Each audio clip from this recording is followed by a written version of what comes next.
अहाँ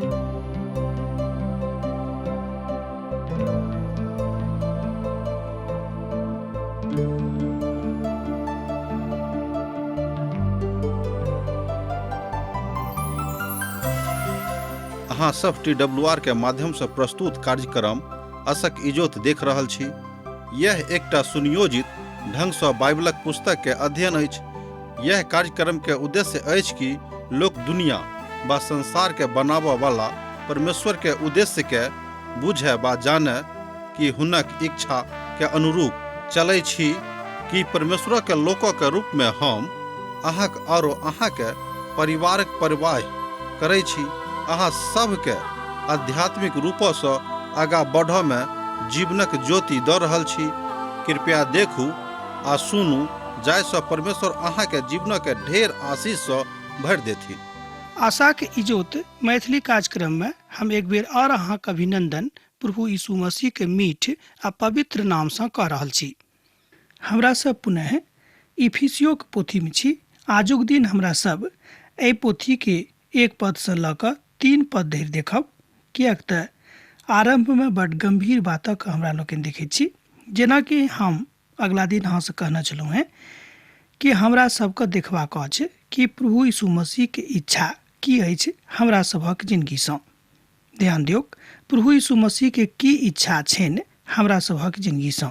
इफिसियो के पोथी के आरंभ दर्शनक आधार पर दर्शनक प्रभाव से आरंभ होइत अछि और ई स्वर्गीय बुलाहटक आधार सेहो अछि। आ यह पुकार हमरा लोकनि एहिठाम देखैत छी। तैं अहाँ बाजि सकैत छी कि परिचय अर्थात प्रभुक दासक के अहाँक वा हमर परिचय की अछि।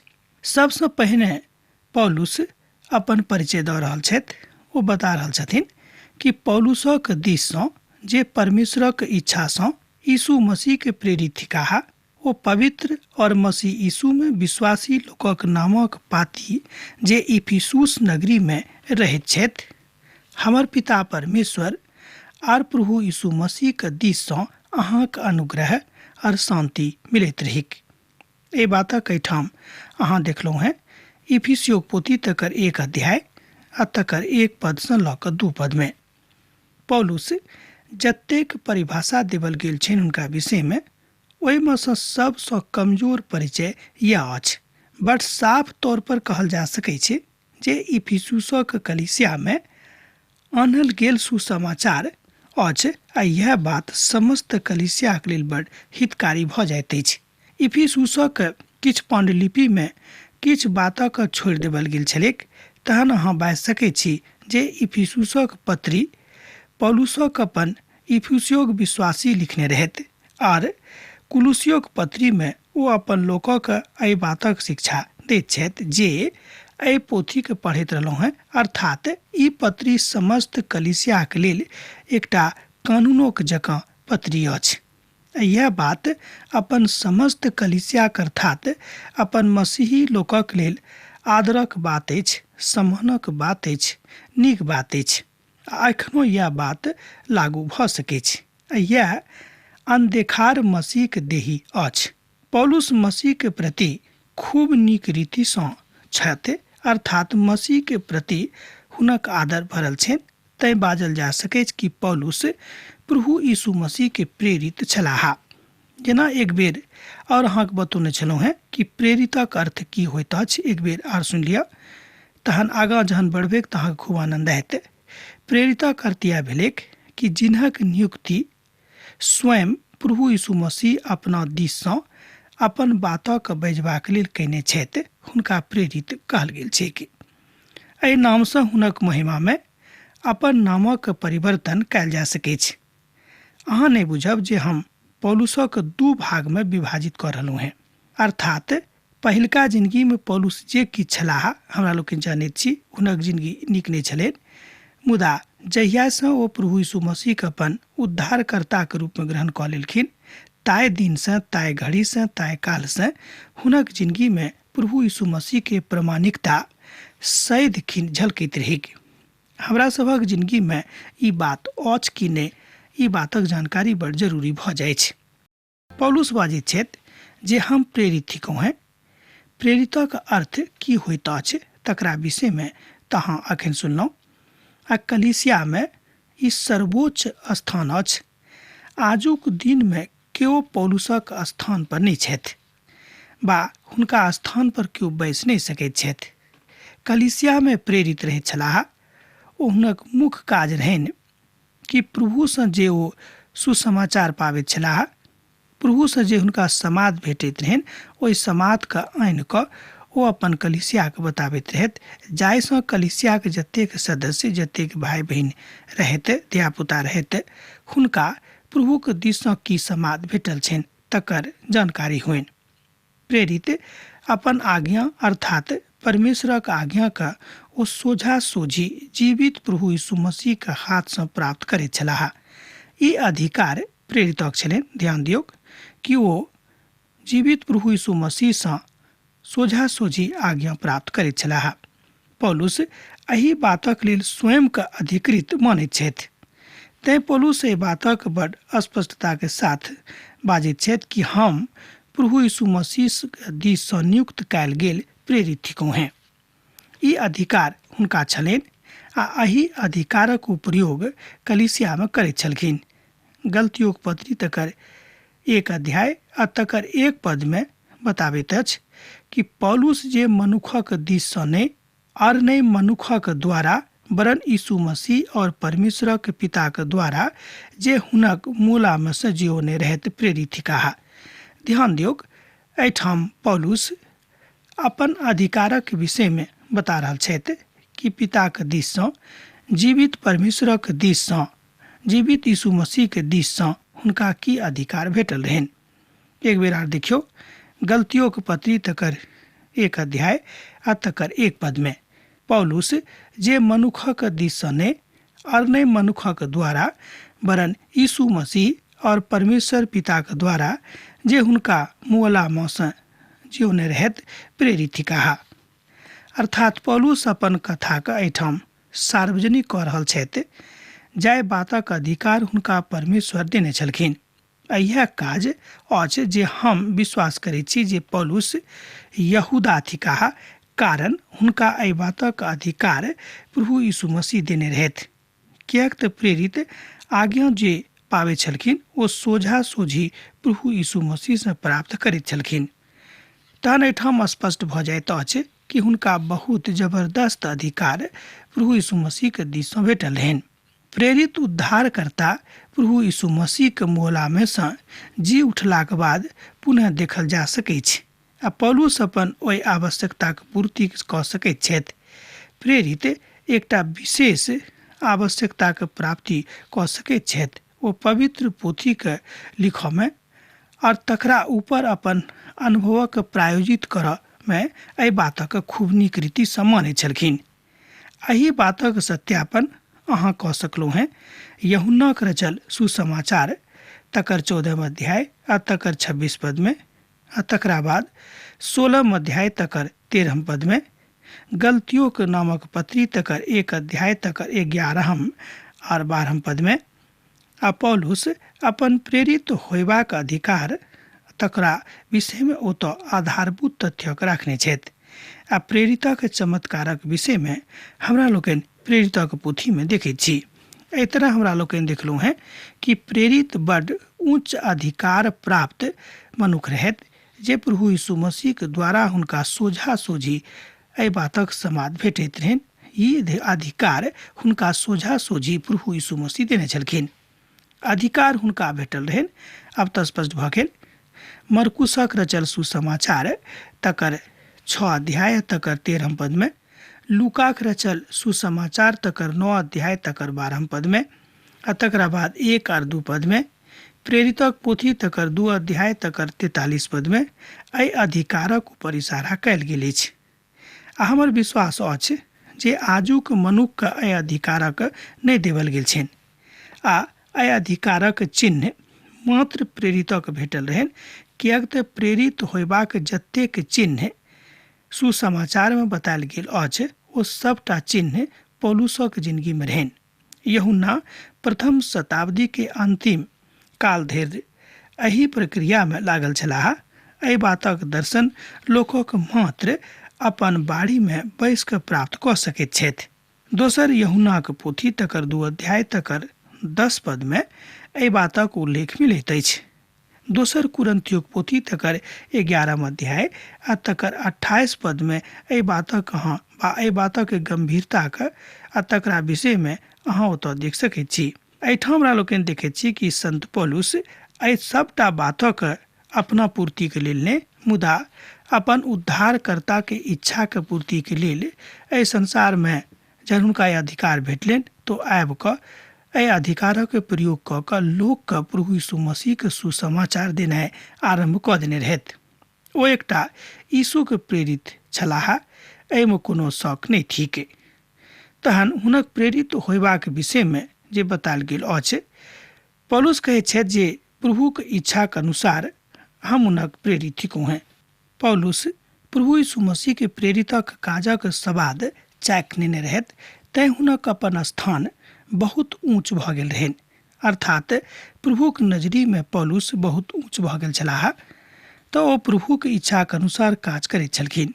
गलातियोक विश्वासी के जहन ओ लिखैत छलखिन तहन एहि बातक आय अधिकारक विषय में ओ बताबैत छथि। हुनक अभिप्राय यह रहनि कि प्रभु यीशु मसीह के प्रेम, प्रभु यीशु मसीह के अधिकार और प्रभु यीशु मसीह के मनुष्य जाति के प्रति अथाह प्रेम लोग जानेक, लोग बुझेक आ तकरा सही अर्थ में अपना जिंदगी में ग्रहण करेक। मुदा ई बात प्रभु की इच्छा पूरा करनाइ हुनक जिंदगी के महान काज बनि गेल रहनि। गलातियोक पोथी तकर 1 अध्याय आ तकर 15 आ 16 पद में पौलुस एहि बातक कहैत छथि। तकरा बाद हमरा लोकनि देखैत छी कि ओ तिमुथी के बजा कऽ एहि बातक कहैत छथिन कि प्रभु यीशु मसीह जे अधिकार अहाँके देने छथि वा जे अधिकार हमरा देने छथि, ओहि अधिकारक के प्रयोग कऽ कऽ हमरा सब मनुष्य जाति के बीच में सुसमाचारक के प्रचार खूब नीक रीति सँ करियेक। पहिल तिमुथिक नामक पत्री 1 अध्याय तकर 12 पद आ 13 पद में पौलुस अपन यीशु के इच्छा का बड़ सावधानी के साथ बुझैत छलाह, अर्थात ओतऽ एहि बातक विषय में बतायल गेल अछि। अहाँ पहिल कुरिन्थियोक पोथी तकर 1 अध्याय आ तकर 1 पद में देख सकैत छी एहि बातक। तकरा बाद दोसर कुरिन्थियोक पोथी तकर 1 अध्याय तकर 1 पद में अहाँ देखलहुँ हैं एहि बातक। कुलुसियोक पत्री तकर 1 अध्याय तकर 1 पद में सेहो बतायल गेल अछि। तकरा बाद दोसर तिमुथी के पत्री तकर 1 अध्याय तकर 1 पद में एहि बातक बतायल गेल अछि। तहन हम बाजि सकैत छी कि प्रेरित होयबा के प्रमाण हमरा सब पवित्र पोथी बाइबिल में बहुत ठाम देखैत छी जे पौलुस प्रभु यीशु मसीह के दिस सँ नियुक्त कयल गेल प्रेरित छलाह आ ई अधिकार स्वयं यीशु मसीह हुनका देने रहथि। आ ओहि बातक बड़ आरामक साथ आगाँ लऽ जा सकैत अछि जे इफिसुसक संत एहि बातक विषय में जानकारी राखैत छलखिन। संत शब्दक अर्थ होइत अछि पवित्र, वा एहि बातक अहाँ देख सकैत छी कि जे केओ पवित्र छथि वएह पवित्र कथा कह सकैत छथि आ हुनका मुख सँ पवित्रताक वाणी निकलि सकैत छनि। मुदा जे केओ चाटुकार छथि, जे केओ एम्हर ओम्हर करयवला छथि, हुनका मुख सँ पवित्र बातक विषय में कहियो अहाँ चिंता नहि कऽ सकलहुँ हैं। तथापि मनुख एहि बातक नहि बुझैत छथिन। ओ सब संत छलाह, कारण छल हुनका सभक प्रभु यीशु मसीह में स्थान मिलल रहनि, किएक तो सब एहि बातक ऊपर विश्वास सेहो राखैत छलखिन। हुनका सभक बातक बड़ स्पष्ट बतायल जा सकैत छै। विश्वासी शब्दक अर्थ होइत अछि प्रभु यीशु मसीह के लेल अलग कयल गेल लोक। विश्वासी शब्दक अर्थ होइत अछि कि प्रभु यीशु मसीह के लेल अलग कयल गेल लोक। एहि बातक अनुभूति अहूँके भेल होइत जँ अहाँ प्रभु यीशु मसीह के अपन उद्धार कर्ता के रूप में ग्रहण कऽ लेलहुँ हैं। प्रभु यीशु मसीह में ई बात बड़ अद्भुत भऽ जाइत अछि जे प्रेरित एहि पोथी के बड़ स्पष्टता के साथ नीक रीति सँ अपन लोकक लेल लिखैत छथि, जाहिसँ हुनक पत्री के पढ़ि कऽ विश्वासी सब मसीह के इच्छा की छनि हमरा सभक जिंदगी में पूरा कऽ सकी। तथापि एहि तरहक ज्ञान आ प्रज्ञान लोग जहन बुझि जाइत छथि तहन मनुष्य जाति अपन प्रज्ञानता में प्रभु यीशु मसीह के आभार अपन जिंदगी से व्यक्त करैत छथि। किएक तऽ पहिल कुरिन्थियों पोथी तकर 6 अध्याय आ तकर 17 पद में एही तरह बतायल गेल अछि। आ जे प्रभु यीशु मसीह के संगति में रहैत अछि ओ हुनका संगे एक आत्मा भऽ जाइत अछि। एहि बातक अहाँ देख सकैत छी पहिल कुरिन्थियों पोथी तकर 6 अध्याय तकर 17 पद में। एक बेर हमरा संगे देखियौ। आ जे प्रभु यीशु मसीह के संगति में रहैत छथि हुनका संगे ओ एक आत्मा बनि जाइत छथि। यह कथा एहिमे प्रज्ञानता के संगे हमरा सब गोटे के सिखावल गेल अछि कि हमरा सब प्रज्ञानता में प्रभु यीशु मसीह के ज्ञानक सीख सकैत छी आ प्रभु में अर्थात यीशु में अपन कथा का ने मुदा हुनक कथा का अर्थात यीशु कथा का हुनक महिमा का जान सकैत छी।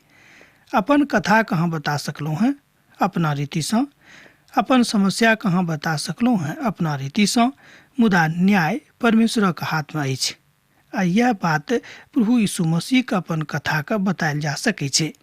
पौलुस ओही सामान्य बातक लेल बताबैत छथि आ 2टा पुरान शब्दक लेल एहि बातक एहिठाम बखान कयल गेल अछि जाहि शब्दक ओहि काल में स्वागत करबाक लेल आबैत रहेक।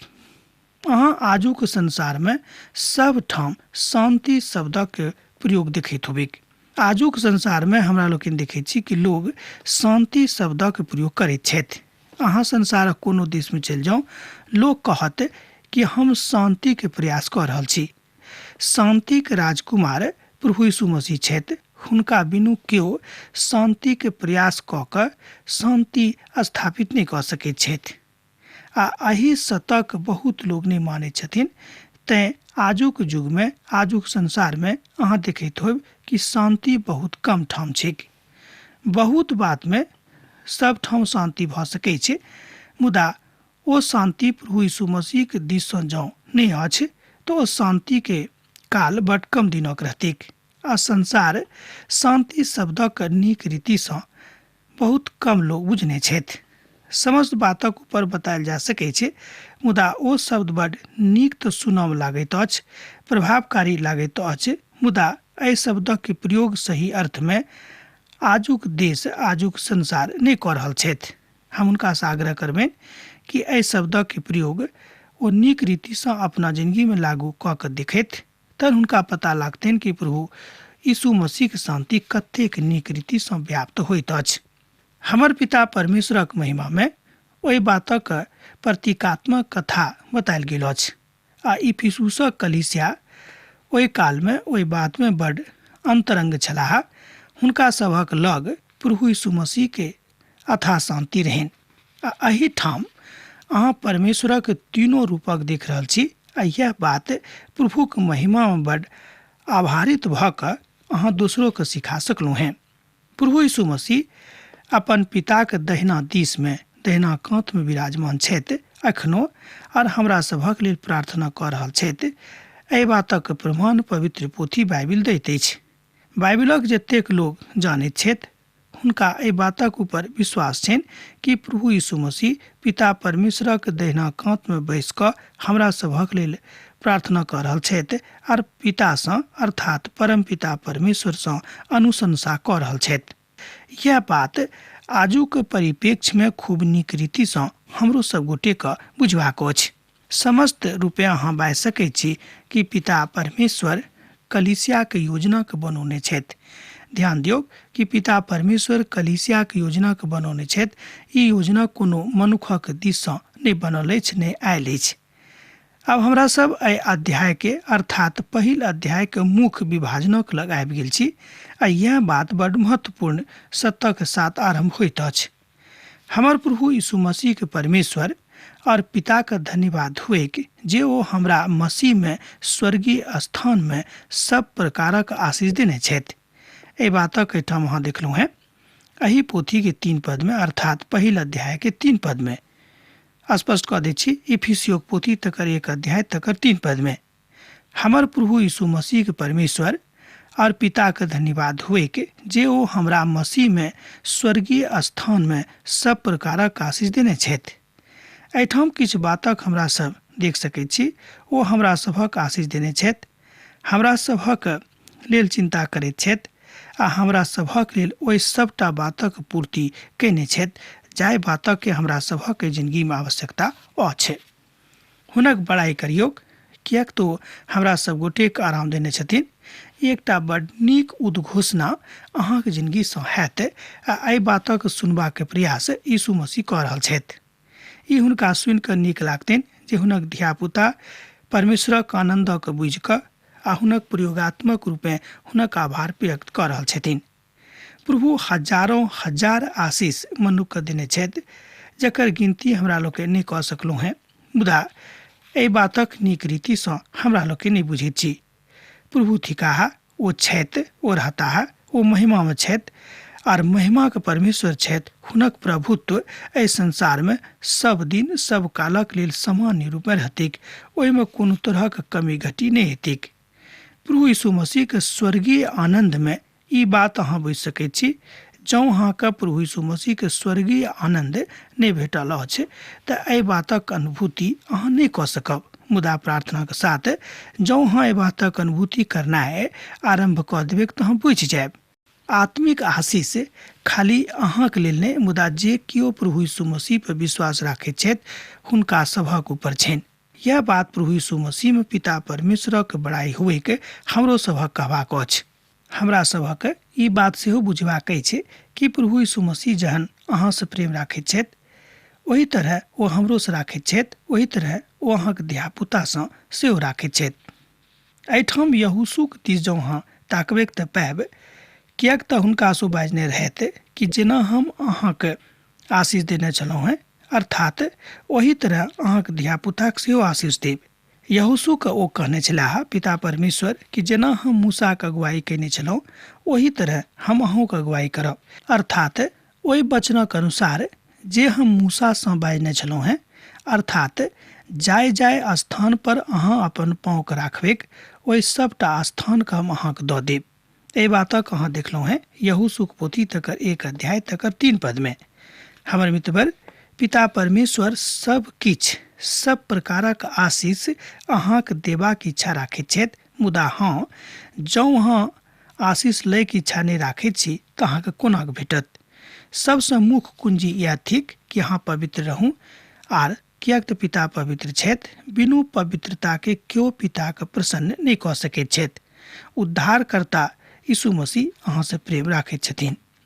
आब आजुक अध्ययन हमरा एहिठाम समाप्त करबाक आज्ञा दिअ, किएक तऽ अहाँ से विदा होइ के हमर बेरा भऽ रहल अछि। पाती लिखैत रहब, जेना लिखैत रहैत छी, बिसरायब नहि। यीशुक नेह अहाँके जिंदगी में बनल रहै। आमीन। हमर विश्वास अछि कि ई कार्यक्रम अहाँके लेल लाभदायक सिद्ध अछि। हम चाहै छी कि अहाँ अपन आशीषके हमरा संग साझा करू। जँ अहाँ के नजीक बाइबल सँ आ जीवन सँ संबंधित कोनो प्रकार के प्रश्न भऽ सकै अछि तऽ अपन समस्या के लेल प्रार्थना करबा के लेल जँ चाहै छी तऽ हमरा फोन नंबर पर जरूर संपर्क कऽ सकै छी।